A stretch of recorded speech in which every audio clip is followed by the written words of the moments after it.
move to serious business. Are you ready to start with departmental reports? Do we have police report? We do not have a police report. So we're going to move on to item number 2. Actually, Chairman, is there, could I make a request for items on the police report for next? Would that be possible? If you could, maybe commissioner comments. Yeah, okay. Yeah, at the end. We're going to do it at the end. Okay, thank you. I'll give you some traffic comments at the end too, so we'll kind of fill it. Sure. We'll fill it out. We can do the police. So Tracy had to say something, so. Certainly. Okay, so item number 2, El Camino Real and College Boulevard intersection improvement. I'd like to welcome and introduce Public Works Transportation Division staff that will present this item.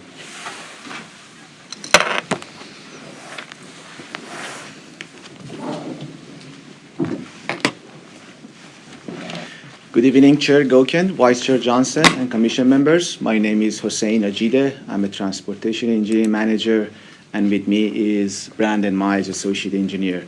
We are here this evening to provide a presentation on El Camino Real and College Boulevard intersection improvements, project number 6071. Recommended action for this evening would be the Traffic and Mobility Commission support staff's recommendation on the proposed El Camino Real and College Boulevard intersection improvement, Capital Improvement Program CIP project number 6071. A little bit background on this project. On July 11, 2017, a professional services agreement was approved by the City Council for the project, and the staff started engineering design for the project shortly after that. Project location, as it is shown in this location map, the proposed project will improve various features of El Camino Real and College Boulevard intersection. And with that, I'll turn it over to Brandon, and he's going to talk about the proposed improvements. Good evening. This project will remove the pedestrian refuge island and create a directional right turn only lane. It'll upgrade the curb ramps to meet ADA standards at all corners of the intersection. We'll restripe the roadway to create improved bike lanes. Currently, we have one substandard bike lane in the northbound direction and the southbound direction of El Camino Real. We'll also add high visibility crosswalks, all legs of the intersection. We'll upgrade the traffic signal equipment, some equipment there, and also we'll improve the landscaping on one of the corners of the intersection. This is currently a Google map view of the intersection. If you notice in the far right, there's a north arrow. College Boulevard in this location of El Camino Real runs north and south. If you can look on the southwest corner, you'll see primarily where we have a free right turning lane currently that conflicts with some pedestrians. They need to move from one corner. When they find a clear gap, they go to the refuge island, a little triangular piece I was mentioning, and then they push a pedestrian button to cross the intersection. Just want you to see that. And currently that right turn lane is very short, and if you can see in the corner there, the bike lane is very long, so there's a large transition there for bikes and vehicles currently.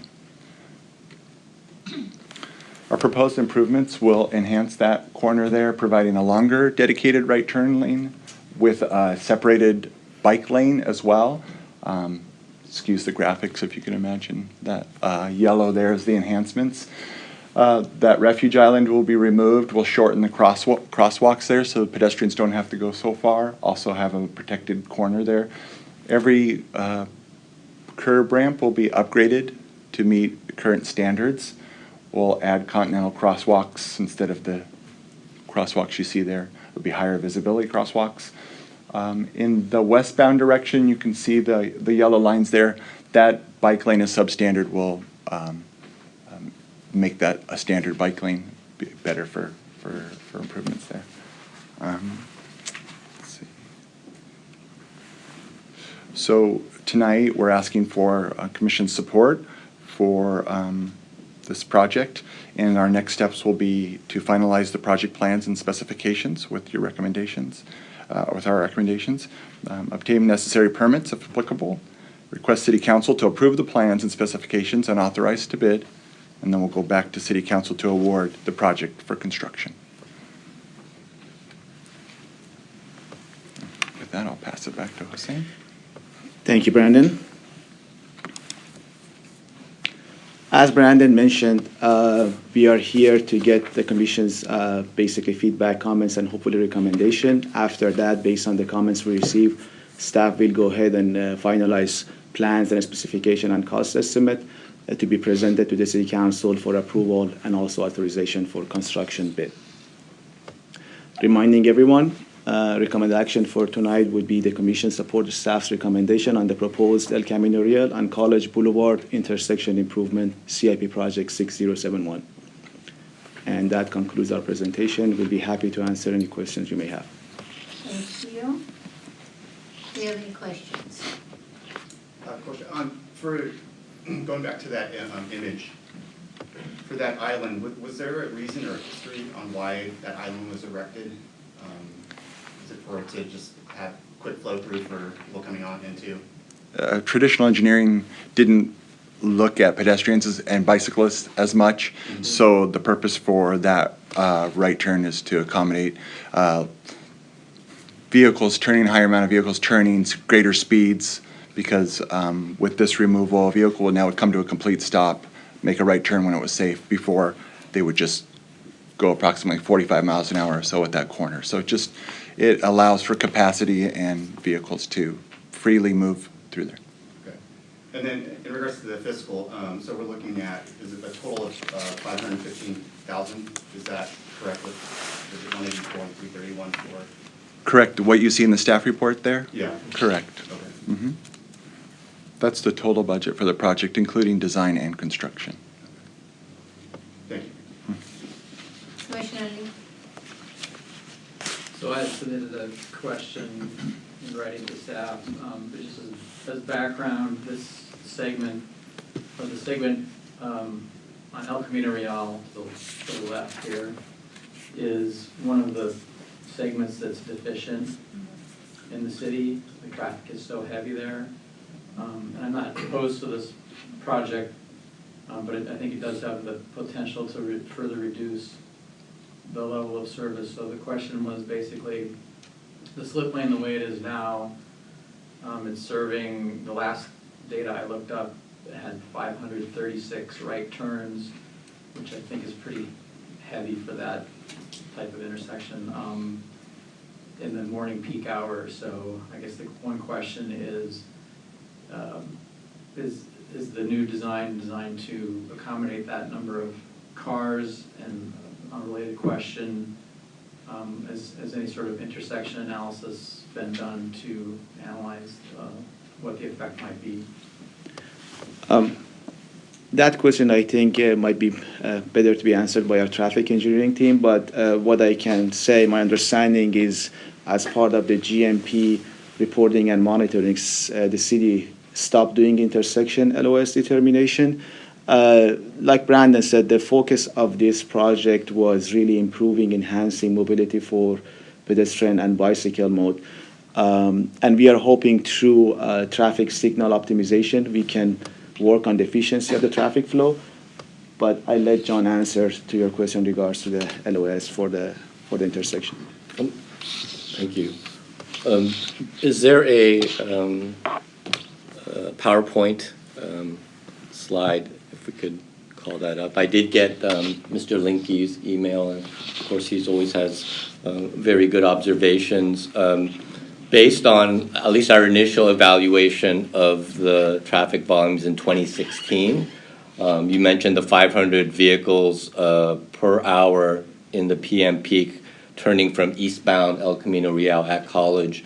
At least based on the traffic patterns, the advantage that the free right gives is really not that much because of the conflicting movements, which would be the through movements for southbound College. Southbound College right now is a dead end essentially, and so the volumes coming out of that leg is very small.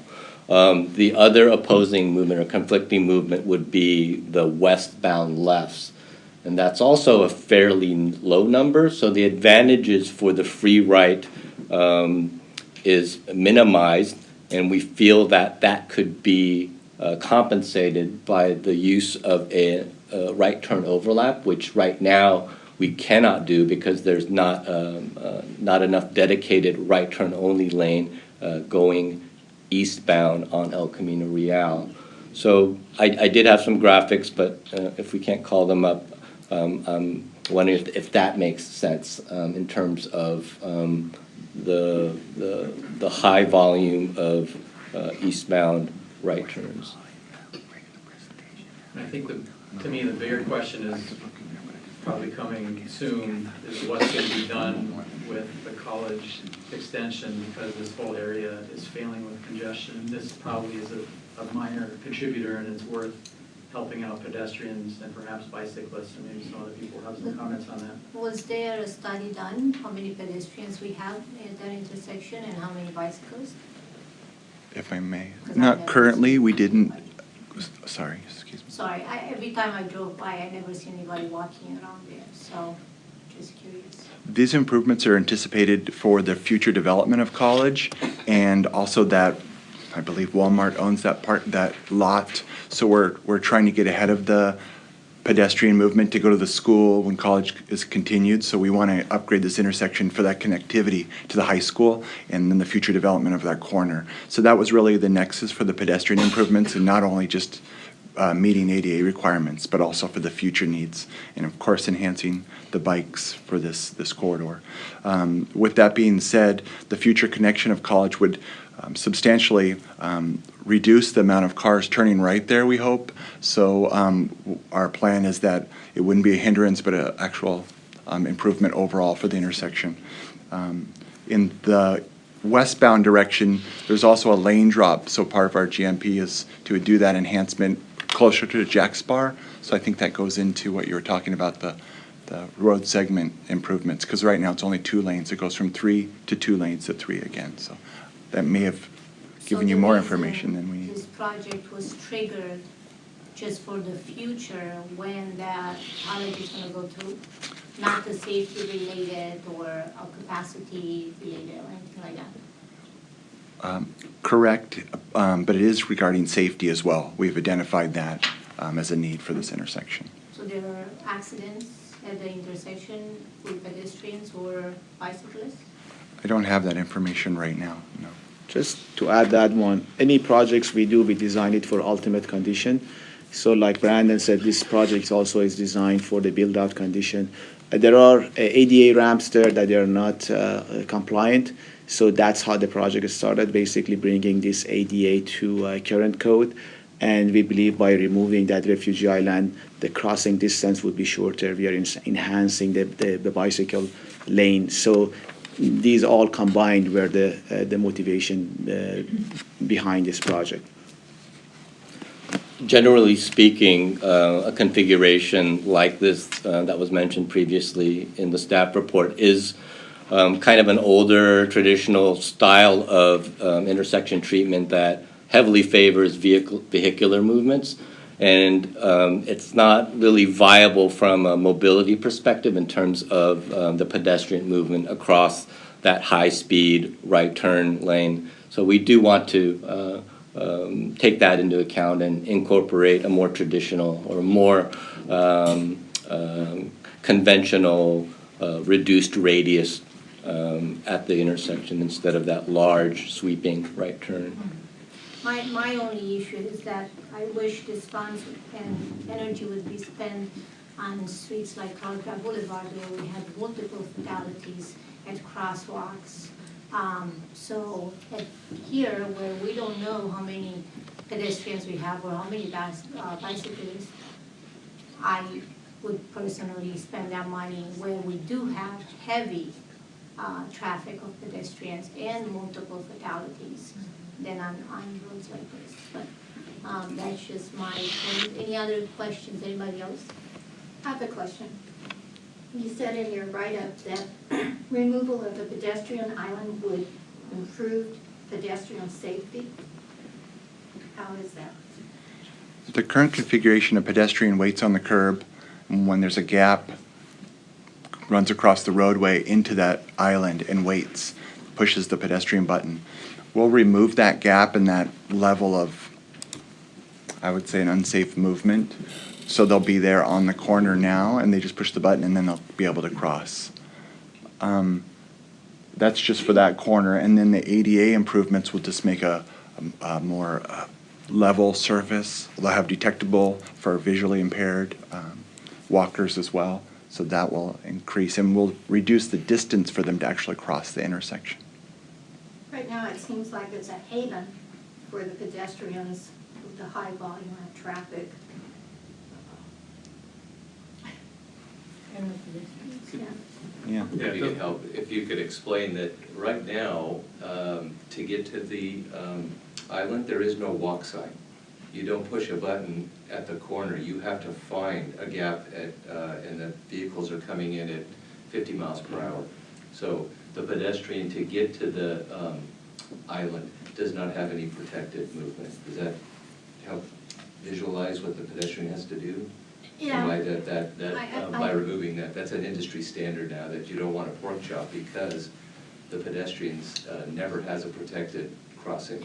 And bicyclists also don't, we don't have a picture of it really there, but when the bicyclist is coming down southbound, they are at risk for a much longer period of time in a conflict zone. So this minimizes the conflict zone, if that helps.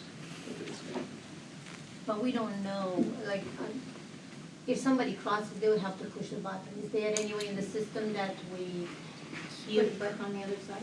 no, that we keep any kind of record, like, was that button ever pushed in 1 year? This is what we're getting rid of. Right. And this is uncontrolled.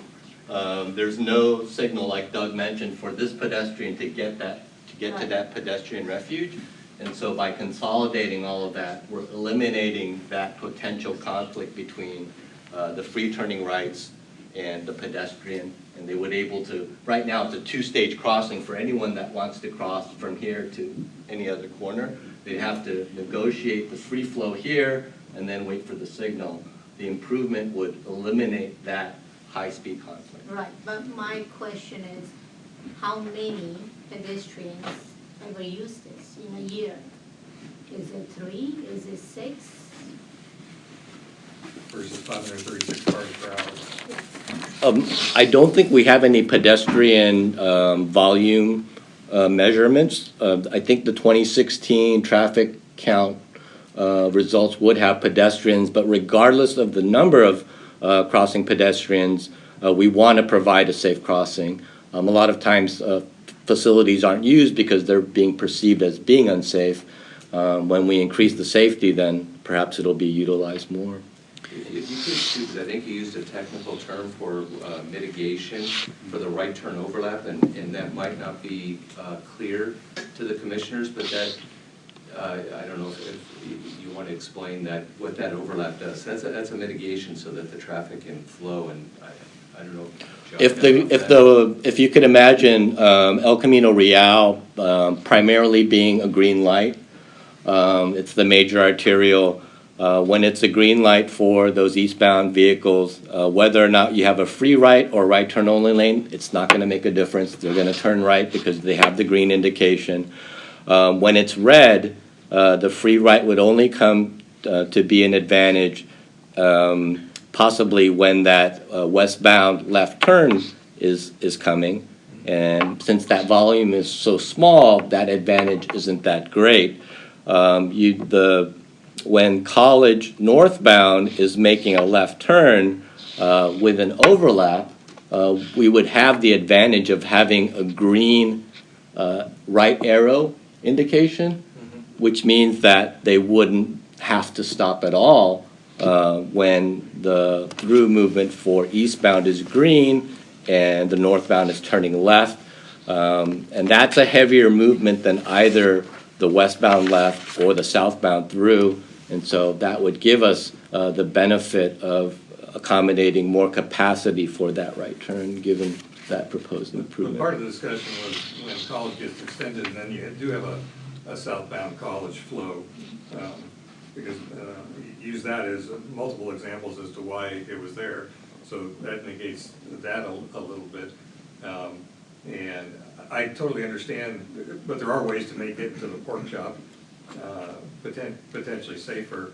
And I'm not saying I disagree with this, but, 99% of the flow there is cars.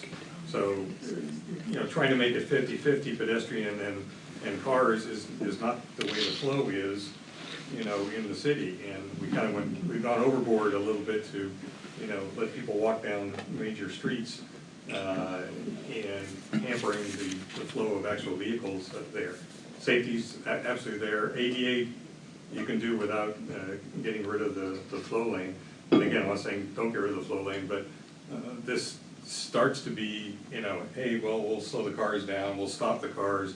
Now we're stopping them, starting them. It's an energy, it's a environmental deal, it's a, another stop in the city that we're having to do. And we spend a lot of time stopping in the city right now. So just a philosophical thing that we can't always run down the, hey, let's do bikes and people and squeeze the cars into 2 lanes instead.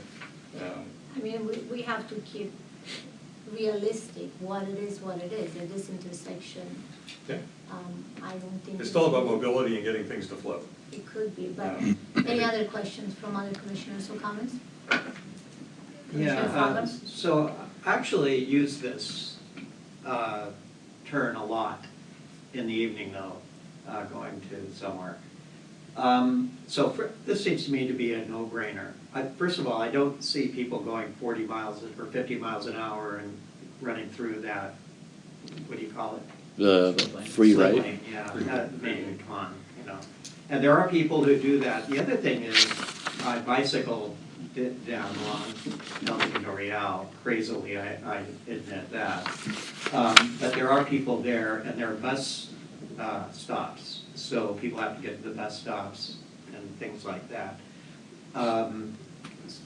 Now, I understand sort of the overall economic argument that, well, we should put more money into safety on Carlsbad Boulevard or in any number of other cases. And I suppose, but in some sense, that's not I would think that's not our purview. But even if I was wrong about that, that's not our pay grade, right? Because budget is a whole different kind of thing. But I think this is positive. And I sort of having the slip lane, if that's what you call it, that I'd rather have a signal, frankly. And there are people, even at 6 o'clock at night, is when generally I would go make that turn. There are pedestrians there standing on the island. So I like it. I moving aside the cost thing, I think this is great. I think this is a no-brainer. Okay. Commissioner Pensier?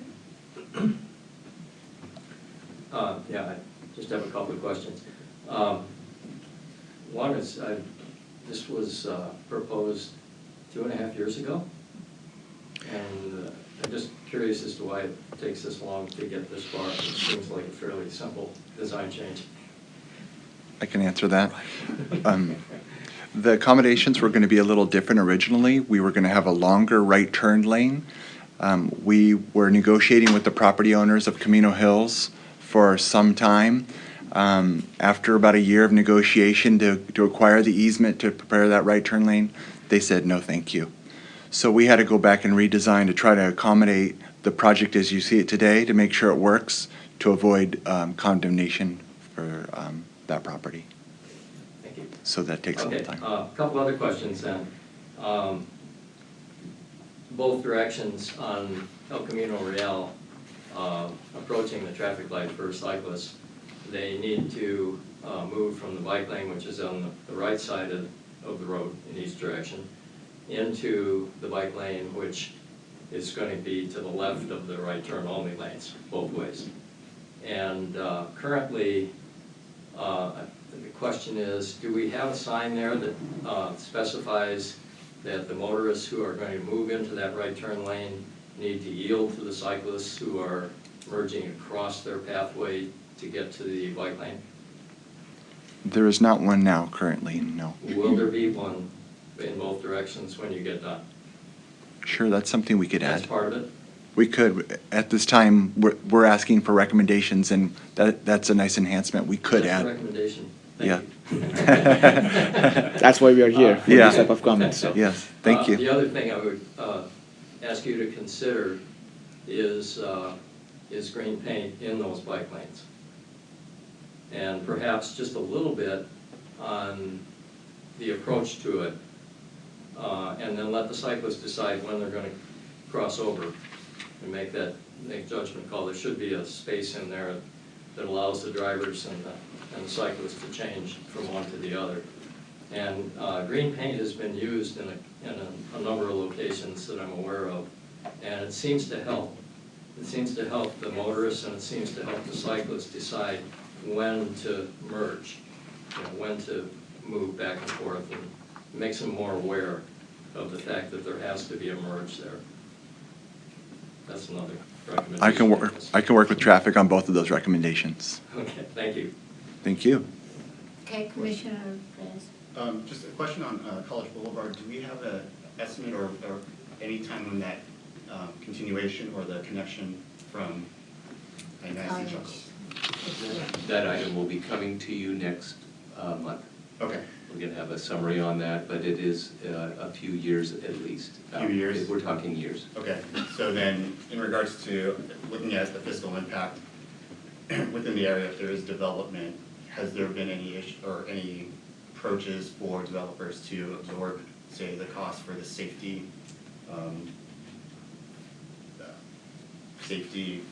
issue or for this redesign? I didn't identify it in the fiscal impact here, but the Carlsbad Unified School District, again, with the anticipation of this connection going through, did give us almost $300,000 for this project. So the majority of this budget came from Carlsbad Unified School District, and the stipulation was that this had to be constructed before the year 2021. So that's a large portion of that, and why the funding is so, maybe to address your question, for this project as well.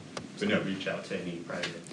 Oh, and the second part of that question, typically, like Doug alluded to, and I'll save the anticipation for that next meeting. However, college was going to be built by the developers.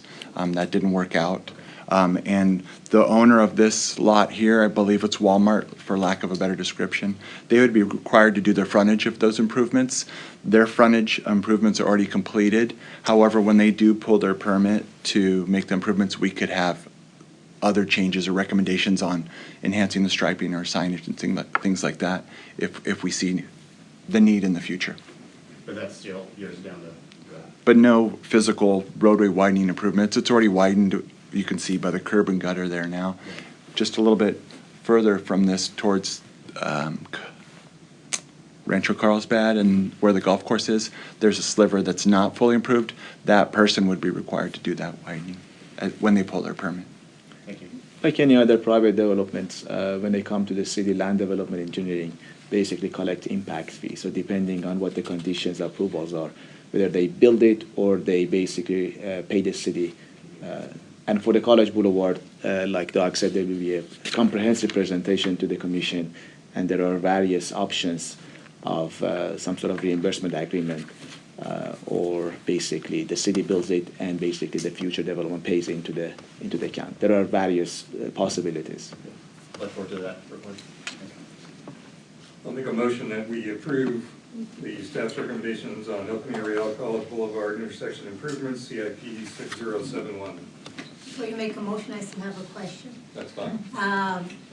So the trigger is that you have $330,000 that you need to spend before next year. Are you gonna lose that money if you don't spend it in this intersection? That's part of the agreement with the school district, that we have to have it under construction or they will have to return the funding to them. The exact dollar amount, I'm not sure, but it was around the $300,000. Okay, because that helps make the decision. And that was, if it's not clear, that was because of the high school. This was a mitigation measure for the high school project that's at Camino College. So that was a condition of approval, and the agreement requires us to spend the funds in a timely fashion, and that's where the time limit comes. Okay. Anybody else has question? Commissioner Linky. I support the project and I'll second the motion, but I do have some additional or some follow-up comments. Just want to, again, say that this area is failing the vehicle standard. And we know that right turn volume there is heavy. And it'd be nice to do intersection analysis. And staff has pointed out that the city has dropped intersection analysis, but I sort of reject that argument. It's not the city, it's the staff that has unilaterally decided to stop doing intersection analysis. Our ordinances, the general plan update from 2015, all of our documents discuss doing intersection analysis. This would be the perfect candidate for it. Again, I support this project to help pedestrian and bicycle, but I reject the statement that the city has just decided we're going to not do intersection analysis, because to me it's something that should be done and is required for them to do. And then going forward, the college extension is extremely important, obviously, to get rid of that deficiency. And I fear what we're going to find out next month, what I've been thinking has been, the city council said staff come back with a proposal. And this was in July of last year, and I went and spoke at that meeting. So here we are, 7 months later. I don't know what the solution is going to be, but my fear the entire time is that they're just going to say, let's just exempt it from the vehicle standard and do nothing. So we'll see what happens next month. Unfortunately, I'm not going to be able to attend. I'll have some commissioner comments, but I support this project. But we really need to focus on this area because the traffic is so terrible there. Any other comments before we go to vote? Okay. Please note that Commissioner Hunter made the motion and it was seconded by Commissioner Linke. And can I also ask that those comments I just made be reflected in the minutes of our next meeting? Yes, please note in the minutes Commissioner Linke's comments. Okay, we're ready to vote?